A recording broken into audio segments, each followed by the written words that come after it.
Какие есть преимущества жизни в одиночку, которые обычно недооценивают? Все предметы в доме всегда находятся в том самом месте, куда вы сами положили его в последний раз. Но это вовсе не гарантия того, что я смогу этот предмет найти, когда он мне снова понадобится. Никогда никакой очереди в ванную. Можно оставлять дверь в ванную открытой. Ха-ха, я только что переехала в студию в новом доме, в смысле новый для меня, самому зданию уже 108 лет. И дверь в ванную невозможно полностью закрыть из-за особенностей конструкции здания. Я сказала маме, что хочу поставить защелку, чтобы можно было ее закрывать. Но мама ответила: а зачем, ты же одна живешь. Да, мама, одна-одинешенька. Нет необходимости вести себя тихо, когда возвращаешься домой, чтобы не разбудить кого-либо. О да, это я считаю главным преимуществом жизни в одиночку. К тому же можно хоть в час ночи начать готовить что-либо. Шум и запах готовящейся еды никого не разбудят. Можно мыть посуду только при необходимости. Весь холодильник только в твоем распоряжении. Можно спать где захочется. Можно делать ремонт так, как хочешь только ты. Фалоимитаторы можно помыть и оставить сушить прямо на туалетном столике в ванной. Можно покупать любые продукты и еду, и никто не станет тебя упрекать за выбор еды и выбрасывать ее в мусорку. Благодаря этому обстоятельству намного легче придерживаться диеты или есть вредную пищу. Больше всего я скучаю именно по этому преимуществу жизни в одиночку. Когда я съехалась с моим парнем, я поняла, что мы начали всегда покупать одни и те же продукты, потому что попробовать что-то новое обойдется дорого и трудно прийти к согласию в выборе того, что покупать. Когда приходишь домой, тебя не встречает раковина, полная чьей-то грязной посуды. Когда я прихожу домой, меня встречает только моя собственная грязная посуда. Согласен на все 100. Каждый день у меня уходит 10-15 минут на то, чтобы разгрузить посудомоечную машину и загрузить ее снова. Но когда я прихожу домой с работы или еще откуда, я всегда могу быть уверен, что мой сосед заставил раковину своей грязной посудой. Я честно не ебу, как он умудряется использовать сразу столько посуды. Однажды мне это надоело, и я решил не мыть его посуду, но свою при этом мыл, чтобы проверить, сколько времени он продержится. Он не мыл свою посуду целых 1,5 недели. Меня бесило то, сколько неудобств мне приходилось терпеть, когда мне нужно было сполоснуть свою посуду в переполненной раковине. Когда я написал это, мне даже стало полегче. Когда я жила одна, я убиралась дома, и он оставался чистым и прибранным в течение долгого времени. Теперь я убираюсь, но в доме снова воцаряется беспорядок минут через 10, по крайней мере, мне так кажется. Серьезно, каждый раз, когда я что-либо готовлю, я перемываю всю грязную посуду и отмываю всю кухню. Когда я встаю утром, я обнаруживаю раковину, полную грязной посуды. Я не понимаю, как эти люди умудряются использовать буквально всю посуду, чтобы приготовить одно блюдо. К тому же микроволновка всегда выглядит, будто участвовала в пейнтболе, несмотря на все мои усилия держать ее в чистоте. Когда приходишь домой, можешь не бояться, что еда, о которой ты думал весь день, не дождалась тебя. О боже, мой друг впервые со дня их свадьбы серьезно поссорился со своей женой из-за того, что съел ее маршмеллоу. Она целый день мечтала о том, что придет домой и полакомится ими, но не нашла их в холодильнике. Она обнаружила пустую упаковку в мусорке. Ее муж поначалу думал, что она шутит, когда она начала истерить. Затем понял, что серьезно влип. Они не жили вместе до того, как поженились. Именно во избежание таких ситуаций нужно всегда пробовать жить вместе до свадьбы. Мой бывший всегда съедал все, что я очень любила, пока я была на работе. Наши рабочие графики не совпадали, и он съедал за один день все, что я закупала на целую неделю. Если в квартире беспорядок, но никто этого не видит, кроме вас, разве это можно считать беспорядком?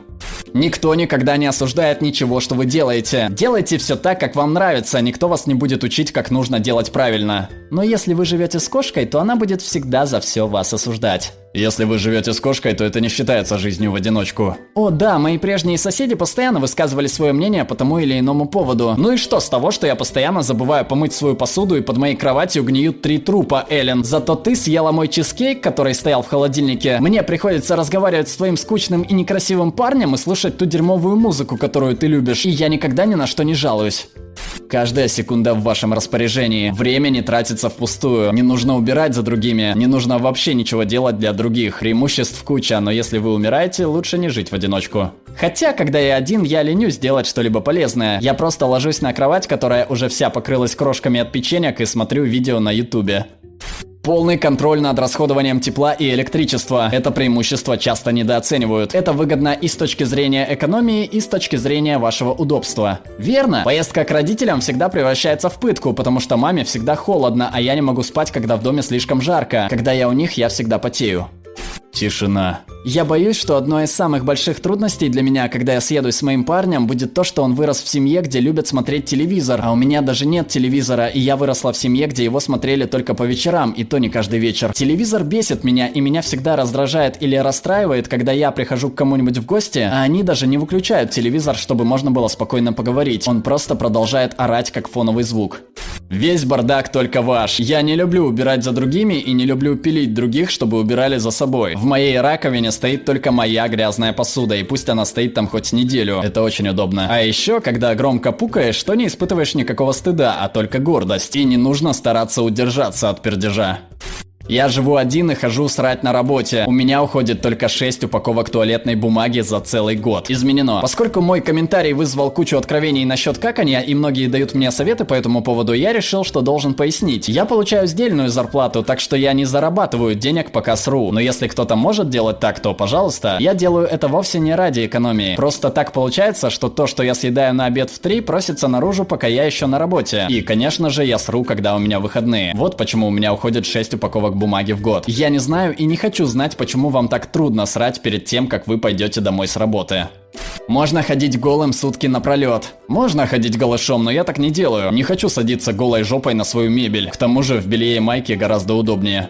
Можно делать все, что захочется, не мешая никому. Когда я жил с родителями, если я принимал душ после 9 вечера, то они на следующее утро жаловались на шум. Можно было подумать, что я играл на электрогитаре. Кроме того, с тех пор, как я живу один, меня тоже никто не будет своим шумом. Иногда, когда я просыпаюсь, я не сразу начинаю соображать, и мне поначалу кажется, что я в доме родителей. И скоро я услышу шум расхаживающих вокруг, хлопающих дверьми и что-то кричащих друг другу людей. Потом до меня доходит, что я нахожусь в своем собственном доме, в своей постели, и здесь нет никого, кроме меня и моих собак, и никто не потревожит мой покой. Я говорю не о вечном покое, если что. Мне кажется, что жить в одиночку мне нравится еще и потому, что я вырос с родителями, которые любили кричать друг на друга по вечерам, когда не сходились во мнении. Тишина в моем доме воистину золото. Размеренная жизнь, при которой ты никому ничем не обязан. Я скучаю по тем временам, когда я просыпался поутру, читал книгу и наблюдал за тем, как просыпался город, пока я завтракал. Вечером я приходил домой и расслаблялся после работы тем, что готовил легкий ужин, заканчивал работу над проектом, а затем принимал ванну и падал на кровать, смотрел кино или читал книгу. На следующий день все повторялось. Я доволен своей жизнью, но работа отнимает слишком много времени, и жизнь стала более непредсказуемой. Я почти никогда не остаюсь в одиночестве. Иногда я скучаю по уединению и тишине в доме. Иногда.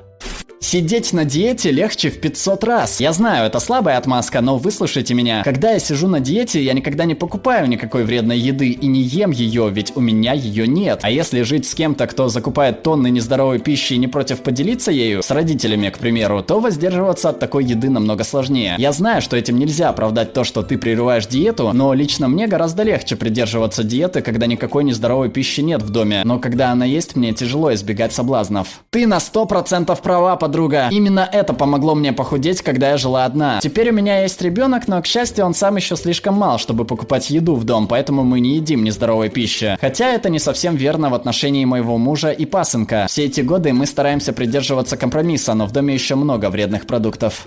Вот несколько примеров, хотя если я хорошенько подумаю, могу назвать еще больше. Полная и абсолютная тишина, одиночество и покой после пробуждения. Все вещи только твои, не нужно ни с кем делиться, все только по-твоему, и никто не жалуется из-за этого никогда. Можешь смотреть все фильмы, какие пожелаешь, играть в видеоигры сколько пожелаешь, никто не будет тебя доставать. Можете говорить с собой, причем очень громко. Я часто так делаю, потому что работаю дома. Никто не подумает, что вы больной. Можно набухаться средь бела дня, можно есть пиццу как свинья и уснуть прямо на диване. И никто не будет смотреть на тебя косо. Пукай громко, если хочешь. Можешь срать в туалете и не закрывать дверь, потому что вокруг никого нет. Можно смотреть порно на своем огромном телевизоре в 4К и мастурбировать прямо в гостиной. Нет никакой нужды пялиться в крошечный экран своего телефона, выключать свет и забиваться в угол, как стыдливый ниндзя. Можно занять всю кровать, ведь она только твоя, детка. Можно приглашать в гости кого захочешь и когда захочешь, потому что никто тебе этого не запретит. Да и нахуй все, можно устроить вечеринку и позвать стриптизерш. Это все, что я вспомнил на данный момент. Можно срать в туалете, не закрывая дверь. И никто не ругается, что ты сидишь там слишком долго. Я где-то читал, что если сидеть на толчке слишком долго, то может появиться геморрой. С тех пор я стараюсь не засиживаться в туалете. Это на самом деле зависит не от того, как долго ты сидишь, а от того, как сильно ты тужишься. Когда люди пытаются форсировать события, случается геморрой. Я сомневаюсь, что у вас возникнут проблемы, если вы не тужитесь слишком сильно или у вас не случаются запоры. Можно смотреть порно и дрочить по всему дому, не надевая наушники. Когда я заехал в свое жилье, я первым делом подрочил в каждой комнате одна за другой. Когда дело было сделано, я сказал себе: вот теперь это мой дом. Итак, я живу один уже 2 года, и, честно говоря, я бы предпочел прожить так всю свою жизнь по следующим причинам. Я могу готовить любую еду, какую захочу, либо поесть где-нибудь, если мне лень самому приготовить. И я не обязан отчитываться перед кем-либо и угождать кому-либо. Я убираюсь в доме лишь раз в неделю, и дом остается чистым почти целую неделю. В свободное время я могу заниматься тем, чем захочу. Иногда мне хочется сходить куда-нибудь и заняться чем-либо интересным. Иногда мне просто хочется лежать овощем, и мне не нужно никому угождать. Гораздо легче экономить. Я теперь экономлю много денег, хотя покупаю все, что захочу. У меня огромная и очень комфортная кровать, и она полностью в моем распоряжении. Если мне становится слишком жарко, я могу отбросить одеяло. Если мне холодно, я могу взять столько одеял, сколько захочу, не спрашивая ничего разрешения. Я могу приглашать к себе друзей в любое время дня. Мы можем делать все, что захотим, независимо от времени суток. Моя работа сопряжена с немалым стрессом, и нет ничего лучше, чем уходить с работы в уютный, спокойный дом, где можно расслабиться и восстановиться после всех переживаний, связанных с работой, где никто не задает глупых вопросов о том, как прошел мой день, и никто не донимает меня рассказами о том, как прошел их день. Это еще только те преимущества, которые я написал, не особо напрягая мозги. Уверен, что мог бы написать еще больше. Но сколько бы я их ни перечислял, суть в том, что когда я сравниваю жизнь в одиночестве с жизнью со своей девушкой, всегда прихожу к выводу, что одному жить намного лучше. Обязательно подпишитесь на наш канал, чтобы не пропустить новые суперинтересные обсуждения. Ну а пока предлагаем посмотреть другие наши видео.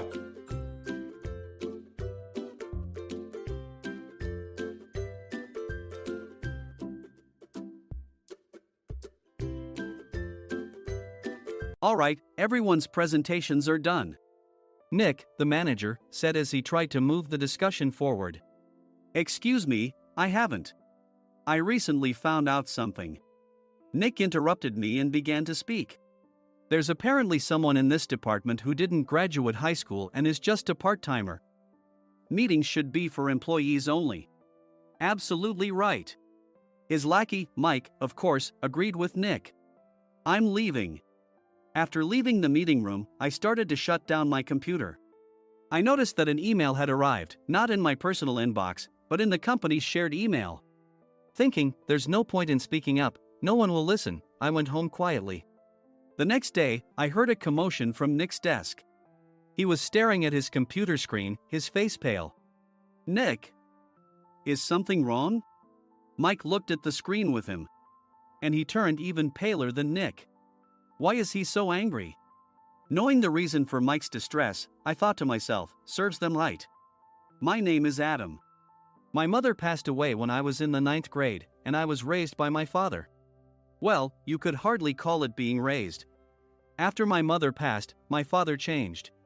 He drowned his sorrows in alcohol, and though he still went to work, he squandered our living expenses on horse racing. Because of that, I had to start working part-time as soon as I entered high school. Every month, I went to the convenience store with bills in hand that couldn't be auto-deducted from my father's account.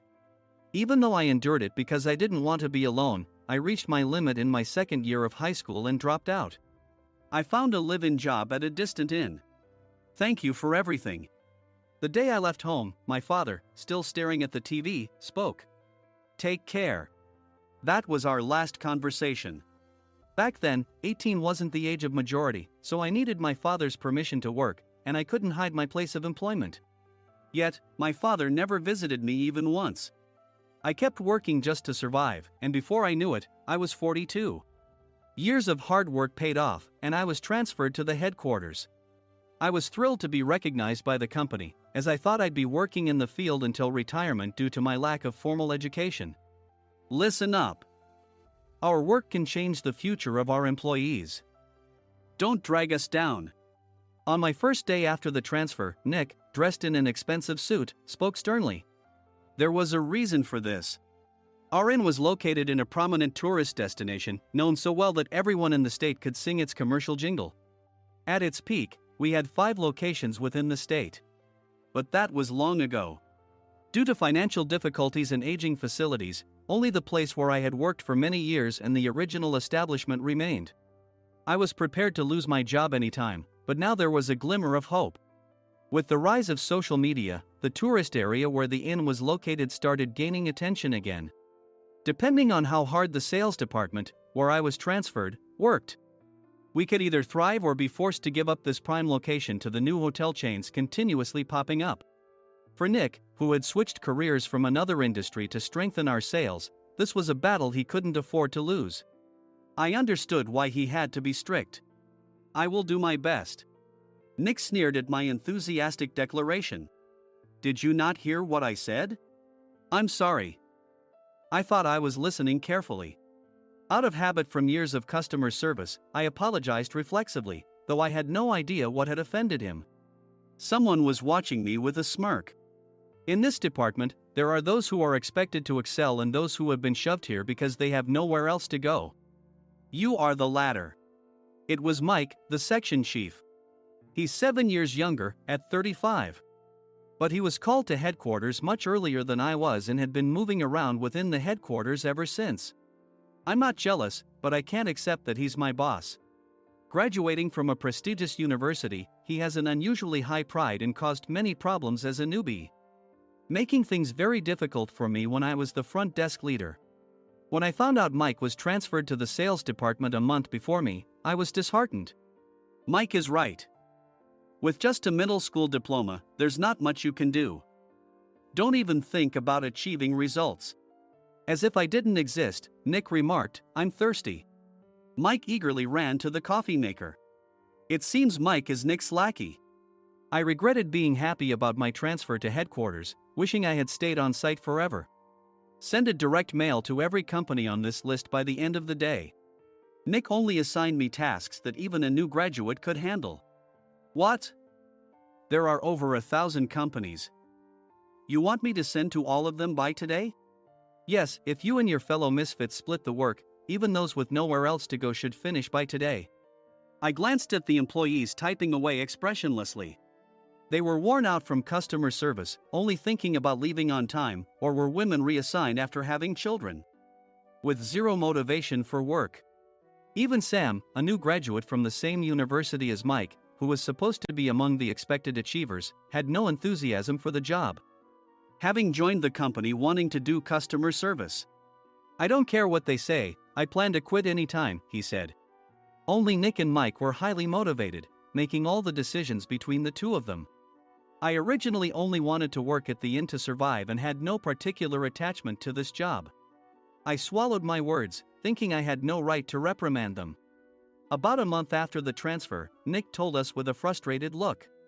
To commemorate the 50th anniversary, we've decided to create a plan exclusive for one group per day. Originally, Mike and I were supposed to come up with it, but our president, Mr. Thompson, insists on hearing everyone's opinions.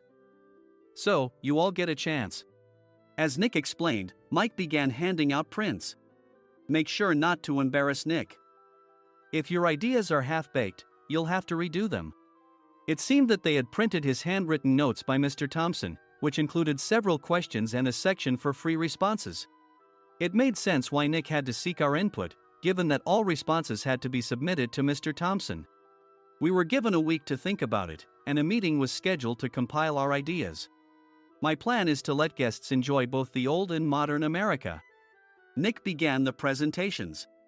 Guests would watch a master confectioner at a nearby traditional sweet shop make sweets in front of them. The welcome drink would be premium tea in a bottle. Nick's plan was certainly attractive. After his presentation, Nick called on us to present in the order we were seated. Just as I stood up for my turn. All right, everyone's presentations are done. Excuse me, I haven't. I recently found out something. Nick interrupted me. There's someone in this department who didn't graduate high school and is just a part-timer. He was likely talking about me. I joined the company as a part-timer and was made a full-time employee when I turned 20. That was 20 years ago, so Nick and Mike probably had no chance to know until recently. Meetings should be for employees only. Absolutely right. After that, Nick kept creating opportunities to solicit everyone's opinions, purposefully excluding me from speaking. The meeting unexpectedly heated up and went past the scheduled end time. A few people asked to leave, and the discussion continued with the remaining few. Still here? Normally, you'd leave in that situation. Though I had no attachment to the job initially, hearing kind words from customers made me want to make them happier. For someone like me, with nowhere to go, the inn was my home and customer service was my life. I felt pathetic about my current self. I'm leaving. I left the conference room and started shutting down my computer. I noticed an email had arrived, not in my personal inbox, but in the company's shared email. Thinking no one would listen to what I had to say anyway, I quietly went home. The next day, while preparing the DM as instructed, I heard a commotion from Nick's desk. In his haste to stand up, he hit his knee on the desk. He stared at his computer screen, his face pale. "Nick! What's wrong?" Mike, thinking he should be the first to rush over, approached Nick while still wearing his coat. He peered at the screen with Nick. And he turned even paler than Nick. Why is he so angry? Who is responsible for this company? Nick, more irritated than ever, asked, and Mike answered without checking. Probably Sam. Sam wasn't there because he was attending a morning training session for new hires. Nick gave up on getting angry and returned his gaze to the screen. They were looking at an email that arrived right after the end of the working day yesterday.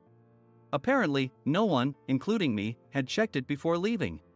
The email was from a large company that used us for their annual employee trips.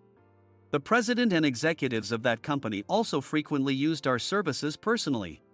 President of the company, Mr. Mason himself had declared that neither he nor his company would ever use our services again.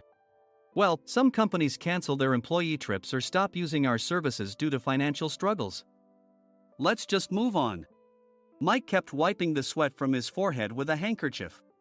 Knowing why Mike was so agitated, I quietly watched their interaction. Do you know how much revenue we get from that company?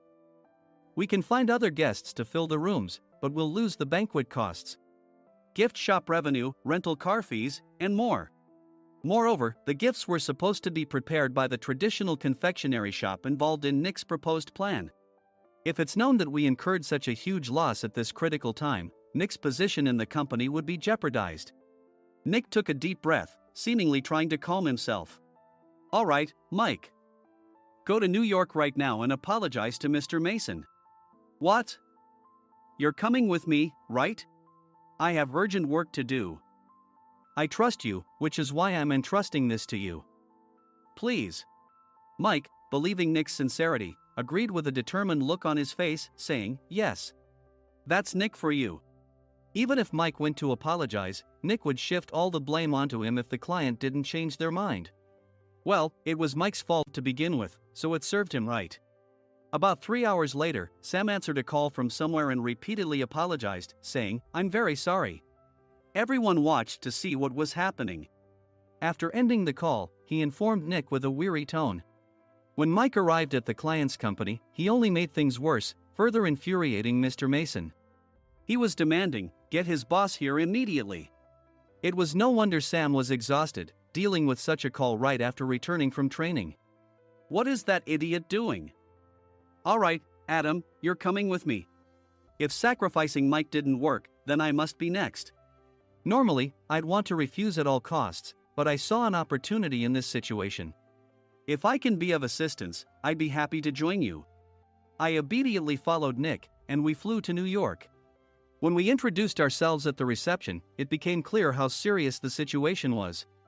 As the receptionist personally escorted us to the president's office. Angry voices leaked through the door, making both Nick and me uneasy. Excuse me. I'm Nick, the supervisor. I understand my subordinate has caused you trouble, and I deeply apologize. Nick, with his experience in the corporate world, knew enough to offer an apology before excuses. However, his customer service skills left much to be desired. I sighed as I saw Mike trembling like a small dog in the corner of the room. What kind of training are you giving your subordinates? Mr. Mason glared at Nick with a red face. The intensity of his gaze made even Nick take a step back. Regrettably, I joined this company only 2 years ago and was unaware of Mike's issues. I should have identified his shortcomings sooner. Indeed. I should have realized sooner. No sensible person would come to apologize and then give a lengthy presentation on the drawbacks of not using their inn. Nick froze, his mouth slightly open. Suspecting the worst, I picked up the documents that had fallen to the floor.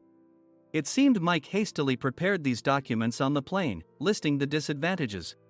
Disadvantage 1: if you change the venue for the company trip, employees might suspect it's for cost-cutting reasons, leading to a negative impression. Reading it aloud half-jokingly, Nick snatched the papers from my hand and checked the contents with a furious expression. Among the stack of documents was a receipt from a nearby convenience store's copy machine. I felt a pang of dread, hoping he hadn't shown the receipt as well. What do you think he said when I asked what kind of nerve he had to do this? I'm very sorry. Faced with the dire situation, Nick must have thought there was nothing left to do but apologize. In a voice smaller than I'd ever heard from him, he uttered words of apology. He said, "I'm a Harvard graduate. I don't believe I said anything wrong." Mike! What have you done? Forgetting his plan to pin the blame on Mike, Nick yelled loudly, even in front of Mr. Mason. "I didn't do anything wrong." "You're still saying that? Look at him." Mike pointed at me with a shaking hand. "I was assigned to headquarters in my 20s and now I'm a section chief. This guy only made it to headquarters at 42. Everything I've done proves I was right. So why are we losing the contract?" Having said his piece, Mike collapsed to the floor. "Of course. You were sent there because you had nowhere else to go." Mike never expected to hear such words from someone he looked down upon. He lunged at me, and Nick hurriedly stepped in to stop him. "Mr. Thompson told me Mike is a quick thinker, and to take good care of him." There's no way he was pushed aside. "Don't make things worse here." "He didn't say quick thinker, he said only quick-witted, didn't he?" I don't remember that part." I recalled the many troubles Mike caused when he was a newbie. When Mike was on the front line, his pride was so high that he never apologized to customers. Customer service, especially in our job, doesn't work alone. It brings both good and bad situations. If the front staff or housekeepers made mistakes, or the cleaning company didn't properly clean a room, one had to apologize to the customers regardless of personal fault. Mike, in such situations, would never apologize, insisting he wasn't at fault. This often angered customers, and as the front desk leader, I frequently had to apologize on his behalf. He caused complaints and disrupted operations, which is why he was quickly moved to headquarters. In departments where he didn't interact directly with customers, his quick thinking was beneficial and things went well. But it seemed his flaws were starting to show. Corporate reservations are supposed to be entered into the system by the sales representative. But a quick check yesterday revealed that more than 10 items were missing from the client's reservation. The handover document clearly stated what needed to be prepared. Why didn't you enter it into the system? Why do we have to give them special treatment? Filling rooms near the banquet hall, setting up all the food in advance. Specifying the brand of wine, they're too demanding. No wonder he always angered customers, I thought, feeling a headache coming on. Grouping them in rooms near the banquet hall is for our benefit too. It makes it easier for the staff to set up beds and serve breakfast since everyone's schedule is synchronized. As for the other requests, Mr. Mason suggested them to lighten our load. I didn't know that. Nick finally seemed to realize that Mike was the one who had angered the client. What did you say to them? I just told them we wouldn't give them special treatment anymore. We shouldn't waste effort on things that don't bring in money. I was utterly exasperated at his lack of understanding of customer service. Of course, we shouldn't comply with unreasonable demands. But carrying over successful practices from past stays makes customers feel remembered and enhances their experience. Good memories encourage repeat visits. That's part of our job. I looked down at Mike, who was sitting on the floor. In our job, nothing is a waste. Mr. Thompson likely moved you to the sales department, hoping you'd finally understand this. How do you think he feels now that you failed to meet his expectations? Mike, tears in his eyes, fled the president's office. I was amazed he still hadn't apologized. You have it tough, Adam. It's okay, we're all employees of the same company. I deeply apologize for this disrespectful incident. Especially after all the care you've shown us. If it weren't for you, Adam, I really would have stopped staying here. When I heard you were moving to the sales department, I was willing to reconsider if you handled it. Seeing us talk so amicably, Nick's face contorted. Do you two know each other? Adam's service is excellent. I always requested him specifically. Normally, we don't accept specific staff requests, but we made an exception for Mr. Mason, adjusting my shifts accordingly. He had personally stayed at our hotel just before my transfer, and during casual conversation, I mentioned, I'm moving to the sales department soon. If I hadn't told him then, things could have been much worse. Please continue to take care of us. I look forward to it. On the return flight, Nick awkwardly offered me a can of beer. It's still working hours. Of course, I had no intention of forgiving him for a single beer. Nick might try to pin everything on Mike and avoid any consequences. While pondering this, a startling fact came to light. Nick, the tea bottles for the plan have arrived. I handed Nick a bottle labeled with our inn's name. They look good. What are you talking about? These are plastic bottles. I had assumed we would use the trendy, high-end bottling tea. But what arrived were ordinary plastic bottles of tea with customized labels. The only unique aspect was the label, which had the inn's name, making it look customized. Upon further investigation, I discovered that a substantial amount of money was set to be paid to the tea company. It was priced like bottling tea. Does this plastic bottle really cost $100 each? The tea inside is specially blended for us. The extra cost is for that. Wouldn't it be better to use another tea company? Or is there a specific reason we must use this one? As Nick continued to make excuses, I showed him a printed email.